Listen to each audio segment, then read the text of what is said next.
ಎಲ್ಲರಿಗೂ ನಮಸ್ಕಾರ. ನನ್ನ ಚಾನೆಲ್‌ಗೆ ನಿಮ್ಮೆಲ್ರಿಗೂ ಸ್ವಾಗತ.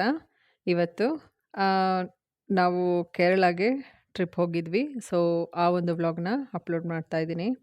ನಾವು ಫ್ಲೈಟ್‌ನಲ್ಲಿ ಹೋಗಿದ್ದು. ಸೊ, ಇದು ಬ್ಯಾಂಗ್ಳೂರ್ ಏರ್ಪೋರ್ಟು. ಬ್ಯಾಂಗ್ಳೂರ್ ಏರ್ಪೋರ್ಟ್‌ನಲ್ಲಿ ನಾವು ಆ್ಯಕ್ಚುಲಿ ಟರ್ಮಿನಲ್ 1 ಅಂತ ಅಂದ್ಕೊಂಡು ನಾವು ಕ್ಯಾಬಲ್ಲಿ ಟರ್ಮಿನಲ್ 1 ಹತ್ರ ಇಳ್ಕೊಂಬಿಟ್ಟಿದ್ವಿ. ಆಮೇಲೆ ನೋಡಿದ್ರೆ ಅದು ಟರ್ಮಿನಲ್ 2 ಇತ್ತು ಆ್ಯಕ್ಚುಲಿ. ಆಚೆ ಅಲ್ಲಿ ಗೈಡ್ ಮಾಡ್ತಾರೆ, ನಾವು ಕೇಳ್ಕೋಬೇಕು. ನಾವಿದು ಫಸ್ಟ್ ಟೈಮ್ ಹೋಗಿರೋದ್ರಿಂದ ಸ್ವಲ್ಪ ಆ ಕಡೆ ಈ ಕಡೆ ಆಯಿತು. ಸೊ, ನಾವು 6ಗೆ ಮನೆ ಬಿಟ್ವಿ.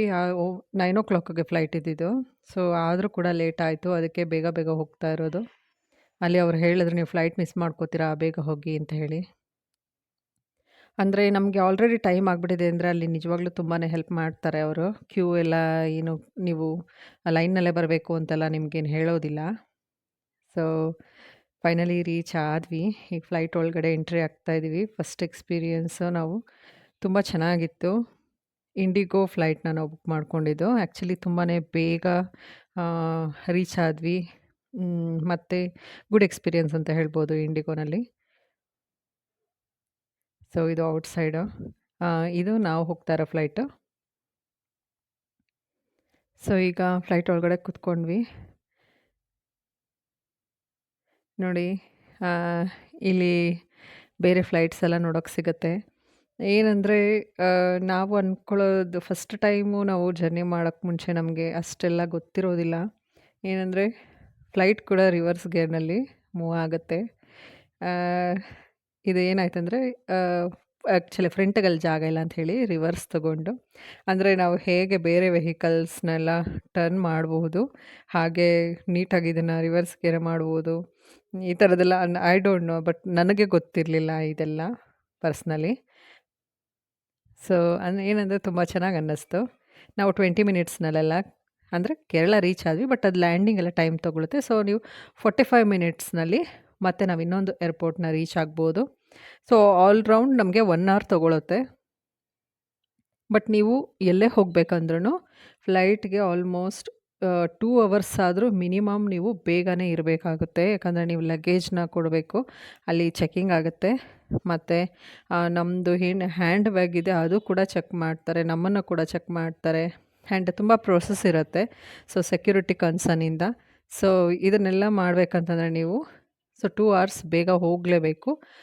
ಅದಕ್ಕಿಂತ ಬೇಗ ಹೋದರೆ ಮೇ ಬಿ ಬಿಡಲ್ಲ ಅಂತ ಅನ್ಕೋತೀನಿ. ಅಲ್ಲಿ ಅಂದರೆ 3 ಅವರ್ಸ್ 2 ಅವರ್ಸ್ ಮ್ಯಾಕ್ಸಿಮಮ್ ಇಷ್ಟು ಟೈಮ್ ಅಂತ ಇರುತ್ತೆ. ಆವಾಗಷ್ಟೇ ಬಿಡೋದು. ಅಲ್ಲಿವರೆಗೂ ನಾವು ಔಟ್ಸೈಡ್ ಕಾಯಬೇಕಾಗತ್ತೆ. ಈಗ ನೋಡಿ, ಇದು ರಿವರ್ಸಲ್ಲಿ ಹೋಗ್ತಾ ಇತ್ತು. ನನಗೆ ಗೊತ್ತಿರಲಿಲ್ಲ ಫಸ್ಟ್ ರಿವರ್ಸಲ್ಲೂ ಕೂಡ ಹೋಗುತ್ತೆ ಫ್ಲೈಟ್ ಅಂತ ಹೇಳಿ. ಸೊ, ನೈಸ್ ಎಕ್ಸ್ಪೀರಿಯನ್ಸ್ ಅಂತ ಹೇಳ್ಬೋದು. ಬಟ್ ಅದು ಎಕ್ಸೈಟ್ಮೆಂಟ್ ಇರುತ್ತೆ ಅಲ್ವಾ? ಸೊ, ಫಸ್ಟ್ ಟೈಮ್ ಫ್ಲೈಟಲ್ಲಿ ಟ್ರಾವೆಲ್ ಮಾಡೋದು ಅಂತೆಲ್ಲ. ಅಂದರೆ ಸ್ಮೂತ್ ಏನೂ ಅನ್ನಿಸ್ಲೇ ಇಲ್ಲ. ಸ್ವಲ್ಪ ಮೇಲೋಗ್ತಾ ಸ್ವಲ್ಪ ಏನಂದರೆ ಟೇಕ್ ಆಫ್ ಆಗೋವಾಗ, ಲ್ಯಾಂಡಿಂಗ್ ಆಗೋವಾಗ ಸ್ವಲ್ಪ ಅಂದರೆ ನಾವು ಲಿಫ್ಟಲ್ಲಿ ಹೋಗುವಾಗ ಹೇಗೆ ಕೆಳಗೆ ಮೇಲೆ ಆದಾಗ ಸ್ವಲ್ಪ ಇದಾಗುತ್ತೆ. ಸೊ, ಹಾಗನ್ನಿಸ್ತು ಅಷ್ಟೇ. ಬೇರೆ ಏನು ಅಂದರೆ ಒಂಥರ ಇದಾಗಿ ಫೀಲ್ ಆಗಲಿಲ್ಲ. ಕೆಲವ್ರು ವಾಮಿಟ್ ಆಗೋದು ಈ ಥರ ಎಲ್ಲ ಆಗುತ್ತೆ. ಅಂದರೆ ನಮ್ಮದು ಕೂಡ ತುಂಬ ಲಾಂಗ್ ಜರ್ನಿ ಥರ ಏನಿರಲಿಲ್ಲ. ಆ್ಯಂಡ್ ಫ್ಲೈಟ್‌ನಲ್ಲಿ ಏನಂದರೆ ನಮಗೆ ತುಂಬ ಕೇರ್ ಮಾಡ್ತಾರೆ ಅವರು. ಯಾವಾಗಲೂ ಬಂದು ನೋಡ್ತಾ ಇರ್ತಾರೆ. ಎಲ್ರೂ ಹೇಗಿದ್ದಾರೆ, ಚೆನ್ನಾಗಿದ್ದಾರಾ, ಹೇಗೆ ಅಂತ. ಸಪೋಸ್ ನಮಗೇನಾದರೂ ಹೆಲ್ತ್ ಅಪ್ಸೆಟ್ ಈ ಥರ ಏನಾದರೂ ಸಣ್ಣ ಪುಟ್ಟ ಪ್ರಾಬ್ಲಮ್ ಇದ್ದರೆ ಅವರು ಅಲ್ಲೇನೆ ಅಂದರೆ ಜನರಲ್ ಆಗಿ ಏನೋ ಬೇಸಿಕ್ ಟ್ರೀಟ್ಮೆಂಟ್ ಸಿಗುತ್ತಂತೆ. ಇಟ್ ಮೀನ್ಸ್ ಅಲ್ಲಿ ಯಾರು ಡಾಕ್ಟ್ರ್ ಇರಲ್ಲ, ಏರ್ ಹೋಸ್ಟೆಸ್ ಇರ್ತಾರಲ್ವ, ಅವರೇ ಸ್ವಲ್ಪ ಟ್ರೈನ್ ಮಾಡಿರ್ತಾರೆ. ಸೊ, ಅವರು ಡಾಕ್ಟರ್ನ ಕನ್ಸಲ್ಟ್ ಮಾಡಿಕೊಂಡು ಟ್ರೀಟ್ ಮಾಡ್ತಾರಂತೆ. ಸೊ, ಹಾಗೆ ಯಾರಿಗಾದ್ರೂ ವಾಮಿಟ್ ಆಗ್ತಿದೆಯಾ ಏನು, ಇದನ್ನೆಲ್ಲ ಬಂದು ಅವರು ಚೆಕ್ ಮಾಡ್ತಾನೇ ಇದ್ದರು. ಫುಲ್ಲು ಯಾವಾಗಲೂ 10 ಮಿನಿಟ್ಸ್ಗೆ ಹೀಗೆ ಬರ್ತಾನೆ ಇದ್ದರು ನೋಡಿಕೊಂಡು ಎಲ್ಲರನ್ನೂ. ಆ್ಯಂಡ್ ಸೀಟ್ ಬೆಲ್ಟು ಹಾಕ್ಕೊಳ್ಳೋಕ್ಕಂತೂ ಅವರು ಯಾವಾಗಲೂ ಅದನ್ನು ಕೂಡ ಚೆಕ್ ಮಾಡ್ತಾನೇ ಇದ್ದರು, ಸೇಫ್ಟಿ ಪರ್ಪಸ್ ಅಂತ ಹೇಳಿ. ಫ್ಲೈಟ್ ಸ್ಟಾರ್ಟ್ ಆಗೋಕ್ಕೆ ಮುಂಚೆ ಅವರು ಎಲ್ಲ ಸೇಫ್ಟಿ ಕನ್ಸರ್ನ್ಸ್ನ ಹೇಳ್ತಾರೆ. ನಾವು ಅಂದರೆ ಸಪೋಸ್ ಎಮರ್ಜೆನ್ಸಿ ಇದ್ದರೆ ಏರ್ ಜಾಕೆಟ್ ಇರುತ್ತೆ ಅಲ್ಲಿ. ಆ ಜಾಕೆಟ್ ಸೇಫ್ಟಿ ಜಾಕೆಟ್ಸ್ ಹಾಕ್ಕೋಬೇಕು. ಮತ್ತು ಮತ್ತು ಏನಾದರೂ ಆಕ್ಸಿಜನ್ ಕಡಿಮೆ ಅನಿಸಿದ್ರೆ ಅಲ್ಲಿ ಆಕ್ಸಿಜನ್ ಮಾಸ್ಕ್ ಇದೆ. ಮಾಸ್ಕ್ ಹೇಗೆ ತೊಗೋಬೇಕು, ಹೀಗೆಲ್ಲ ತುಂಬಾ ಅವರೇ ಒಂದು ಡೆಮೋ ಕೊಡ್ತಾರೆ. ಸೊ ಇದೆಲ್ಲ ಅಂದರೆ ತುಂಬ ಚೆನ್ನಾಗಿ ಅನ್ನಿಸ್ತು ಆ್ಯಕ್ಚುಲಿ. ಅದು ಗೊತ್ತಿಲ್ಲದೆ ಇರೋರಿಗೆಲ್ಲ ನಿಜ ಹೆಲ್ಪ್ ಆಗುತ್ತೆ. ಮತ್ತು ಅಲ್ಲಿ ವಾಮಿಟ್ ಆದರೆ ಅಂತ ಹೇಳಿ ಒಂದು ಕವರ್ ಕೂಡ ಇಟ್ಟಿರ್ತಾರೆ ನಾವು ಫ್ರಂಟಲ್ಲೇ. ಹೀಗೆ ಮತ್ತು ಅಲ್ಲಿ ಒಂದು ಮೆನು ಕೂಡ ಇಟ್ಟಿರ್ತಾರೆ, ಒಂದು ಬುಕ್ಲೆಟ್ ಟೈಪಲ್ಲಿ. ಅದರಲ್ಲಿ ಸ್ವಲ್ಪ ಡೀಟೇಲ್ಸ್ ಎಲ್ಲ ಇರುತ್ತೆ. ಆದರೆ ನಾವು ಅದನ್ನು ಯಾರೂ ತೊಗೊಬರಬಾರ್ದು, ಅದನ್ನು ಅಲ್ಲೇ ಇಡಬೇಕು. ಮತ್ತೇನಂದರೆ, ನೀವು ಔಟ್ಸೈಡ್ ಫುಡ್ಸ್‌ನ ಕೆಲವೊಂದು ಕಡೆ ಅಲೋ ಮಾಡ್ತಾರೆ, ಕೆಲವೊಂದು ಫ್ಲೈಟಲ್ಲಿ ಅಲೋ ಮಾಡೋದಿಲ್ಲ. ಏನಂದರೆ ಅಲ್ಲೇ ನಾವು ಫಸ್ಟೇ ಬುಕ್ ಮಾಡಿಕೊಂಡ್ರೆ ಸಿಗುತ್ತೆ. ಲಾಂಗ್ ಫ್ಲೈಟ್ ಆದರೆ ನಾವು ಫುಡ್‌ನ ಕೂಡ ಅಲ್ಲೇ ಬುಕ್ ಮಾಡ್ಕೋಬೋದು. ನಮ್ದಿದು only 20 minutes to 1 hour journey ಆಗಿರೋದ್ರಿಂದ ನಾವೇನು ಮಾಡಲ್ಲ. ಬಟ್ ವಾಟರ್ ಅಂತೂ ಕಂಪಲ್ಸರಿ ಕೊಡ್ತಾರೆ. ಇದು ಆ್ಯಕ್ಚುಲಿ ನಾವು ದೀಪಾವಳಿ ಟೈಮ್‌ನಲ್ಲಿ ಹೋಗಿದ್ದು. ಬಟ್ ನನಗೆ ಗೊತ್ತಿಲ್ಲ ಇದನ್ನೆಲ್ಲ, ಅಂದರೆ ಈ ಫ್ಲೈಟ್ ಟೇಕ್ ಆಫ್ ಆಗೋದು ಅಥವಾ ಒಳಗಡೆ ಇದನ್ನೆಲ್ಲ ನಾವು ಶೂಟ್ ಮಾಡಿ ಹೀಗೆ ಸೋಷಿಯಲ್ ಮೀಡಿಯಾನಲ್ಲಿ ಅಪ್ಲೋಡ್ ಮಾಡ್ಬೋದಾ ಹೇಗೆ ಅನ್ನೋದು ಗೊತ್ತಿರಲಿಲ್ಲ ನನಗೆ. ಸೊ ನಾನು ಸ್ವಲ್ಪ ಎಲ್ಲ ಚೆಕ್ ಮಾಡಿ ಎಲ್ಲರೂ ಹಾಕಿದ್ದಾರಾ ಇಲ್ವಾ ಅಂತ ನೋಡಿ ಆಮೇಲೆ ಹಾಕೋಣ ಅಂತ ಹೇಳ್ಬಿಟ್ಟು ನಾನು ಹಾಕಿರಲಿಲ್ಲ. ಸೊ ನೋಡಿ, ಇದು ಕೇರಳ ರೀಚ್ ಆದ್ವಿ ನಾವು. ಕೇರಳನಲ್ಲಿ ಈ ಥರ ಇದೆ ಸೀನರಿ. ನಾವು ಕೊಚ್ಚಿ ಏರ್ಪೋರ್ಟ್‌ಗೆ ಹೋಗಿದ್ದಿದ್ದು. ಸೊ ತುಂಬ ಚೆನ್ನಾಗಿ ಅನ್ನಿಸ್ತು. ಅಲ್ಲಿ ಹೇಗೆ ಅಂತಂದರೆ ಸ್ವಲ್ಪ ಜಾಸ್ತಿ ಇದಿದೆ ಅಂತ ಅನ್ನಿಸ್ತು ಪ್ರಕೃತಿ. ಅಂದರೆ ಈಗೆಲ್ಲ ಈಗ ನಾವು ಮಂಗಳೂರು ಸೈಡೆಲ್ಲ ಹೋದರೆ ಹೇಗೆ ಹಾಗೆ. ಬಟ್ ಏನಂದರೆ ಅಲ್ಲೂ ಕೂಡ ಅದು ಒಂದು ಸ್ಟೇಟ್ ಆಗಿರೋದ್ರಿಂದ ಮೇ ಬಿ ಸ್ವಲ್ಪ ಕಡೆ ಕಾಡು ಥರ, ಇನ್ನು ಸ್ವಲ್ಪ ಸಿಟಿ ಈ ಥರ ಇದ್ದೇ ಇರುತ್ತೆ. ನಾವು ಇರೋ ಹಾಗೆ ಈಗ ಬೆಂಗಳೂರಿನಲ್ಲಿ ನಾವು ಹೇಗೆ ಬರೀ ಬಿಲ್ಡಿಂಗು ಇದನ್ನೇ ನೋಡ್ಬೋದು. ಈ ಮಲೆನಾಡು ಸೈಡ್ ಹೋದರೆ ತುಂಬ ಕಾಡು, ಬೆಟ್ಟ, ಗುಡ್ಡ ಹೀಗೆ ನೋಡ್ಬೋದಲ್ವಾ, ಹಾಗೆ ಅಂತ ಅನ್ಕೋತೀನಿ. ಏನಂದರೆ ಮೋಡ ಫುಲ್ ಅಡ್ಡ ಇರೋದ್ರಿಂದ ನಾವು ಫುಲ್ಲು ಎಲ್ಲ ನೋಡೋದಕ್ಕಾಗಲಿಲ್ಲ. ಸೊ ಇದು ಕೊಚ್ಚಿ ಏರ್ಪೋರ್ಟ್ ನಿಯರ್ ನೋಡಿ, ಫ್ಲೈಟು ಕೆಳಗಡೆ ತೊಗೋತಾ ಇದ್ದಾರೆ. ಒಂದೇ ಸಲ ಕೂಡ ಅವರು ಕೆಳಗಡೆಗೆ ಅಂದರೆ ಇದು ಲ್ಯಾಂಡ್ ಮಾಡೋದಿಲ್ಲ.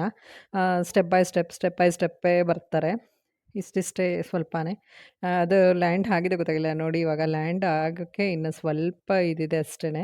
ಆ ಲ್ಯಾಂಡ್ ಆಗೋ ಟೈಮಲ್ಲಿ ಸ್ವಲ್ಪ ಜರ್ಕ್ ಹೊಡೆದಂಗೆ ಅನಿಸುತ್ತೆ ನೋಡಿ. ಇದೆಲ್ಲ ಅದು ಫ್ಲೈಟ್ ಹೋಗೋದಕ್ಕೆ ಟ್ರ್ಯಾಕ್ಸ್ ಮಾಡಿರೋದು ನೋಡಿ. ಇವಾಗ ಲ್ಯಾಂಡ್ ಆಯ್ತದು.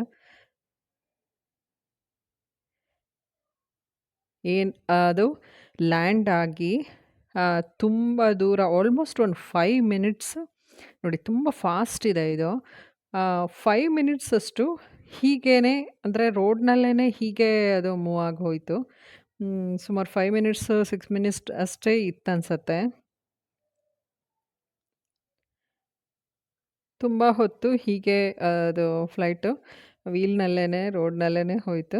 ಅದು ಕೂಡ ಒಂಥರ ಚೆನ್ನಾಗಿ ಅನ್ನಿಸ್ತು. ಬಟ್ ತುಂಬ ಫಾಸ್ಟ್ ಇರುತ್ತೆ, ನಮಗೆ ಗೊತ್ತಾಗೋದಿಲ್ಲ. ಒಳಗಡೆ ಕೂತ್ರೆ ಗೊತ್ತಾಗೋದಿಲ್ಲ. ಮತ್ತು ಮೇಲೂ ಅಷ್ಟೇ, ನಾವು ನೋಡ್ತಾ ಇದ್ದರೆ ಕೆಳಗಡೆ ನಾವು ಎಷ್ಟು ಫಾಸ್ಟಾಗಿ ಹೋಗ್ತಾ ಇದ್ದೀವಿ ಅನ್ನೋದು ನಮಗಂತೂ ಗೊತ್ತೇ ಆಗೋದಿಲ್ಲ. ಆದರೆ ನೋಡಿ, ಅಷ್ಟು ಈಗ ನಾವು ಕಾರಲ್ಲಿ ಹೋಗಬೇಕಂದ್ರೆ 13 ಅವರ್ಸ್ ಬೇಕಾಗುತ್ತೆ. ಎನಿಹೌ ಬೇಕು 12 ಟು 13 ಅವರ್ಸ್ ಅಂತೂ ಮಿನಿಮಮ್ ಬೇಕಾಗುತ್ತೆ ನಮಗೆ. ಸೊ ಇಲ್ಲಿ ಹೇಗೆ ಅಂತಂದರೆ ನಾವು ಆರಾಮ್ಸೆಗೆ ಹೋಗ್ಬೋದು.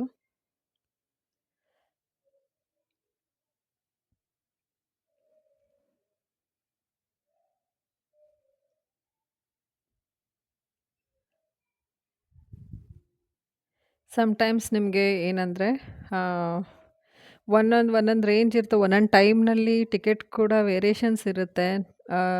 ಒಂದೊಂದು ಸಲ ನಿಮಗೆ 2-3 ಸಾವಿರದಲ್ಲಿ ಆಗುತ್ತೆ. 2,000 ಗೊತ್ತಿಲ್ಲ. ನಾವು ಬುಕ್ ಮಾಡ್ಕೊಂಡಿದ್ರು 3000 ಅನಿಸುತ್ತೆ. ಸೊ ರಿಟರ್ನ್ ಟಿಕೆಟ್ ಕೂಡ ಅಷ್ಟಕ್ಕೆ ಸಿಗುತ್ತೆ. ಸಮ್‌ಟೈಮ್ಸ್ ತುಂಬ ಕಾಸ್ಟ್ಲಿ ಇರುತ್ತೆ. ಹೀಗೆ ನೋಡ್ಕೊಂಡು ಬುಕ್ ಮಾಡ್ಕೊಬೇಕು. ಅದೇನೋ ಅಂದರೆ ತುಂಬ ವೀಕೆಂಡ್ ಈ ಥರ ಎಲ್ಲ ಇದ್ದರೆ ಜಾಸ್ತಿ ಅಂತ ಅನಿಸುತ್ತೆ. ಸೊ ನಾವು ಒಂದು 15 ಡೇಸ್ ಮುಂಚೆನೇ ಬುಕ್ ಮಾಡಿದ್ವಿ. ಅದಕ್ಕೋ ಗೊತ್ತಿಲ್ಲ ಕಡಿಮೆ ಆಯಿತು ನಮಗೆ ಸ್ವಲ್ಪ.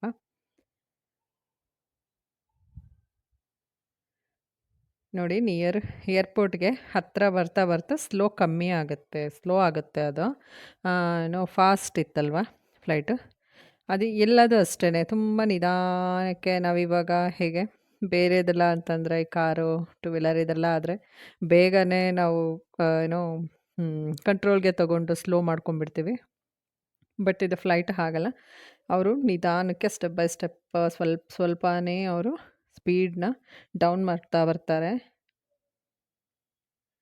ನೋಡಿ, ಇದು ಕೊಚ್ಚಿ ಏರ್ಪೋರ್ಟ್ ಇದು. ಸೊ ಆದರೂ ಕೂಡ ಏನಂದರೆ ಬ್ಯಾಂಗ್ಳೂರ್ ಏರ್ಪೋರ್ಟು ತುಂಬ ಚೆನ್ನಾಗಿ ಇಂಪ್ರೂವ್ ಆಗಿದೆ. ಕಂಪೇರ್ ಅಂತ ಅಲ್ಲ, ಬಟ್ ನೋಡಿದಾಗ ನಮಗೆ ಅನಿಸುತ್ತೆ ತುಂಬ ಚೆನ್ನಾಗಿ ಅಂದರೆ ಮೇ ಬಿ ಅದು ಬ್ಯಾಂಗ್ಳೂರ್ನಲ್ಲಿ ಸ್ವಲ್ಪ ಚೆನ್ನಾಗಿ ಇಂಪ್ರೂವ್ ಮಾಡಿದ್ದಾರೆ. ನೋಡೋದಕ್ಕೆಲ್ಲ ಚೆನ್ನಾಗಿ ಅನಿಸುತ್ತೆ. ತುಂಬ ಸ್ವಲ್ಪ ದೊಡ್ಡದು ಇದೆ ಅಂತ ಅನ್ಕೋತೀನಿ.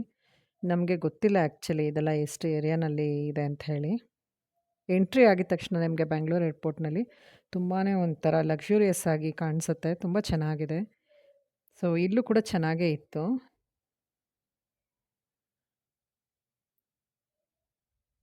ಬಟ್ ಏನಂದರೆ ಎಲ್ಲಿ ಜಾಸ್ತಿ ಆ, ಜಾಸ್ತಿ ಜನ ಮೂಮೆಂಟ್ಸ್ ಇರುತ್ತೆ, ಫ್ಲೈಟ್ಸ್ ಮೂಮೆಂಟ್ಸ್ ಇರುತ್ತೆ, ಅಲ್ಲಿ ಚೆನ್ನಾಗಿ ಇಂಪ್ರೂವ್ ಆಗ್ತಾ ಇರುತ್ತೆ ಆಲ್ಮೋಸ್ಟು.